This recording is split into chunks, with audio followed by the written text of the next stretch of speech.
Good morning everyone. আজকে সকালে ঘুম থেকে উঠে দেখি আর সকাল নেই, মানে তখন বাজছে দুপুর একটা। তাই দেরি না করে দুপুরে খাওয়া দাওয়া করলাম। আর কাঁচা আম কার কার খাওয়া হয়ে গেছে, আমি কিন্তু এটাই ফার্স্ট হাতে পেলাম। এখনো পর্যন্ত একবারও আমি আম খাইনি। এই আমটাও আমাকে একজন দিয়েছে। আসলে বাড়ির গাছের আমগুলো তো সব নষ্ট হয়ে গেছে, মানে একটাও আম ছিল না, না হলে অনেকদিন আগে আমার খাওয়া হয়ে যেত। আচ্ছা, এই জায়গাটা কি তোমরা চিনতে পারছো? ওই যে কার্জন গেট। আসলে আজকে আমার দুটো জামা রয়েছে, সেগুলো টেলারে দিতে হবে, হাতা লাগাতে হবে, প্লাস সাইজ ফিটিং করতে হবে।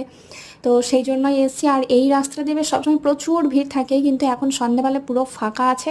আর ওই যে ওই টেলারটা, এই টেলারে একটা ভালো দিক হচ্ছে এটা না সঙ্গে সঙ্গে দিয়ে দেয়, মানে কিছুক্ষণ ওয়েট করলেই তুমি সাথে সাথে জিনিসটা পেয়ে যাবে, বা খুব জোর হলে একটা দিন। তারপরে আমার খুব সিঙ্গারা খেতে ইচ্ছে করছিল, সেটা খেলাম। আর আজকে স্যালন থেকে এই দুটো এনেছি, একটা হচ্ছে লরিয়াল শ্যাম্পু। এই শ্যাম্পুটা মারাত্মক ভালো, আর তার সাথে এই কন্ডিশনারটা, দারুণ রেজাল্ট, দারুণ দারুণ। তো আজকের মতো এটুকুই, টাটা, বাই বাই।